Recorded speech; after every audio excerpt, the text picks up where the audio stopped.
रुग्णवाहिका तसेच डॉक्टर उपलब्ध न झाल्यानं एका आदिवासी महिलेची रस्त्यातच प्रसूती झाल्याचा गंभीर प्रकार समोर आलाय. जळगाव जिल्ह्यातील चोपडा तालुक्यात ही गंभीर घटना घडली आहे. या घटनेचे व्हिडिओ समोर आल्यानंतर आरोग्य विभागावर प्रचंड टीका होतीये.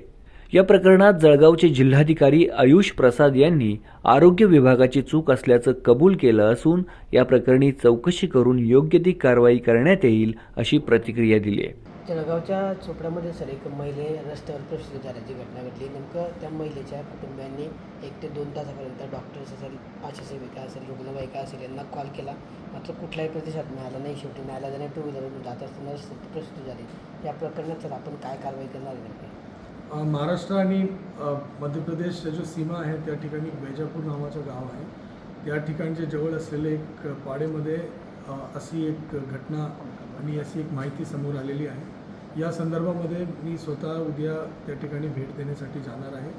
आणि दुसरी गोष्टी त्या जो प्राथमिक आरोग्य केंद्र आहे त्या ठिकाणी रुग्णवाहिका 102ची आणि 108ची रुग्णवाहिका पण त्या क्षेत्रामध्ये मंजूर करून देण्यात आलेली आहे. त्या ठिकाणी ड्रायव्हर व इतर सगळे सुविधा उपलब्ध आहे.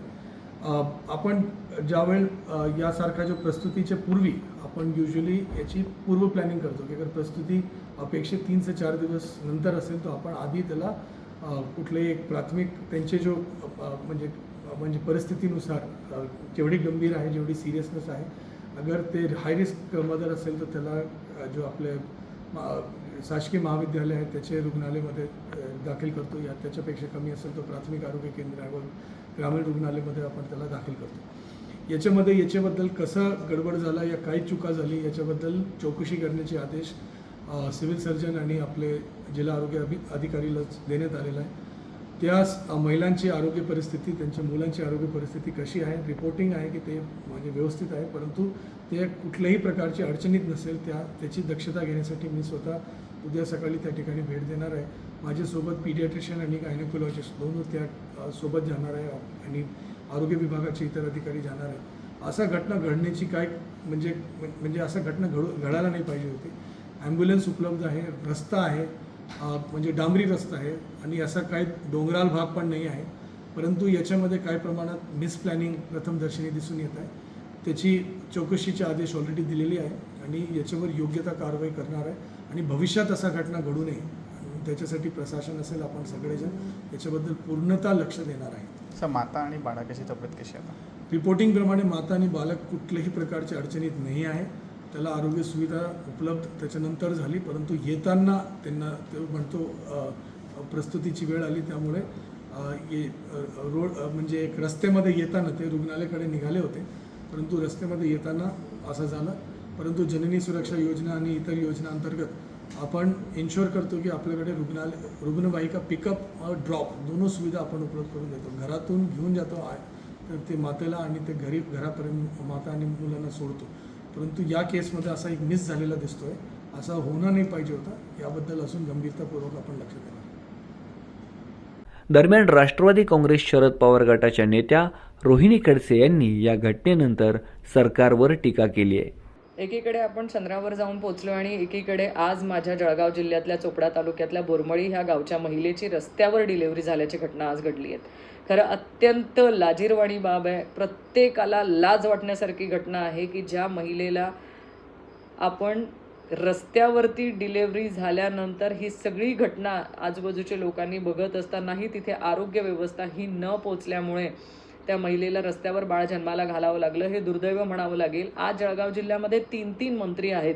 3 मंत्री असतानाही अजूनही खेड्यापाड्यांपर्यंत, वाड्या वस्त्यांपर्यंत आरोग्य व्यवस्था जर पोचलेली नसेल तर आपण काय विकास साधलेला आहे? आपण आपल्या लाडक्या बहिणींना काय व्यवस्था देतो आहेत? लाडक्या बहिणीच्या आरोग्य व्यवस्थेची आपण काळजी घेतो आहोत का? हे देखील सरकारचं बघणं काम आहे. आज 3 मंत्री असतानाही माझ्या एका लाडक्या बहिणीचं रस्त्यावरती बाळ जन्माला घालणं ही दुर्दैवी आणि खरंच लज्जा वाटणारी लाजिरवाणी बाब जळगाव जिल्ह्यामध्ये घडलेली आहे. माझी या निमित्ताने सरकारला विनंती आहे की अजूनही ज्या खेड्यापाड्यांपर्यंत आपली आरोग्य व्यवस्था व्यवस्थित पोहोचलेली नसेल तिथे अंगणवाडी सेविका असतील, आशा वर्कर असतील, ह्या माध्यमातून त्यांना सूचना देण्यात यावा की ह्यांच्या अशा कुठल्याही माझ्या माता भगिनींची यापुढे हेडसांड होऊ नये त्यांना रस्त्यावरती प्रसूती करण्याची वेळ येऊ नये, रस्त्यावर बाळा जन्माला घालण्याची वेळ त्यांच्यावर येऊ नये, त्यांना योग्य ती आरोग्य व्यवस्था त्यांच्यापर्यंत पोहोचवण्याची जबाबदारी पालकमंत्री आणि इतर 2 मंत्री घेणार आहात का, हा देखील माझा प्रश्न आहे. माझी हात जोडून विनंती आहे, ह्या लाडक्या बहिणींना रस्त्यावरती बाळ जन्माला घालण्या इथपर्यंतची वेळ येत असेल तर याची जबाबदारी आपण घेणार आहात का? काही काय सांगणार, केंद्रीय मंत्र्यांचं जळगाव जिल्हा ओळख आहे, त्यानंतर कॅबिनेट मंत्री 3 आहे, मात्र जळगाव जिल्ह्यातील चोपडा तालुक्या वैजापुरात एका महिलेला रस्त्यावर अखेर प्रसूतीची कळा आल्या आणि त्याच ठिकाणी तिला बाळाला जन्म द्यावा लागलेला आहे. अत्यंत दुर्दैवी संताप येणारी घटना आहे. आदिवासी भाग, पेसा एरिया, ज्याच्यामध्ये मुबलक असा निधी देण्याची वल्गना केली जाते, ॲम्ब्युलन्स दिले आहेत सांगितलं जातं, डॉक्टर दिले आहेत सांगितलं जातं, पण दुर्दैवानं हे जे गाव आहे बोरमळी, या गावामधून त्या महिलेला वैजापूर गावाला 8 किलोमीटर दूर आपला नवरा मोटरसायकलवर आणतो. तिथे कोणीही दखल घेत नाही. डॉक्टरांना फोन केला जातो, नर्सेसला फोन केला जातो, आशा वर्करला केला जातो, अंगणवाडी वर्कर, कोणीही लक्ष देत नाही. आणि त्यामुळे त्या बाईच्या नवऱ्याला अर्ध्या रस्त्यावरती बाईला उतरावं लागतं. रस्त्याने येणाऱ्या ज्या बायका आहेत, आदिवासी बायका, त्या त्याची डिलिव्हरी करतात.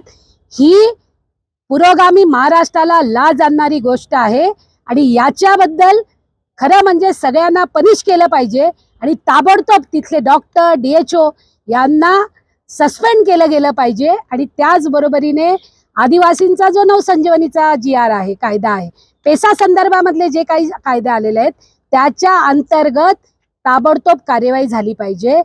या जिल्ह्यामध्ये 6 महिने होतात पण नवसंजीवनीची मीटिंग होत नाही. पहिली मीटिंग डिसेंबरमध्ये झाली आणि दुसरी मीटिंग आता 6 महिन्यांनी झाली. त्यामुळे कोणीही आदिवासींकडे गांभीर्याने बघत नाही. ही घटना अत्यंत दुर्दैवी आहे आणि आपल्या सगळ्यांना शर्मेनं मान खाली घालणारी घटना आहे. चा गवगवा केला जातो, लाडकी बहिणीसाठी आम्ही हे केलं ते केलं सांगितलं जातं. आणि अशा पद्धतीने जर एका आदिवासी लाडक्या बहिणीवर जर अशा पद्धतीने वेळ येत असेल आणि तो पण म्हणजे केंद्रीय मंत्र्यांचा मतदारसंघ असेल तर ही मोठी शोकांतिका म्हटली पाहिजे. काय वाटतं? म्हणजे मला अजूनही आठवतो तो दिवस. आम्ही सगळे त्यावेळेस रक्षाताईंच्या बरोबर होतो. जेव्हा रक्षाताईंच्या मुलीचा मुद्दा आला तेव्हा आम्ही सगळे त्यांच्या बरोबर होतो, पक्ष विचार सगळे बाजूला सोडून. आता आमचा प्रश्न, ही घटना घडून 5 दिवस झालेत. 21 मेची घटना आहे, आज 27 तारीख आहे. अजूनपर्यंत सुद्धा साधी दखल प्रशासनाने घेतली नाही. साधी दखल कोणत्याही मंत्र्याने किंवा पालकमंत्री असतील, केंद्रीय मंत्री असतील यांनी घेतलेली नाही. आदिवासी तुमच्या दोडक्या बहिणी आहेत का? लाडक्या नाहीत. एका बाजूला त्यांचाच बजेट हा जवळजवळ 45% वर्ग करतात, त्यांच्या जीवावरती लाडक्या बहिणींना पैसे देतात आणि त्यांच्याकडे मात्र पूर्ण दुर्लक्ष करतात. याचं उत्तर रक्षाताईंनी आणि पालकमंत्र्यांनी द्यायला हवं, इथल्या 3ही मंत्र्यांनी द्यायला हवं. आज माझा त्यांना सगळ्यांना प्रश्न आहे.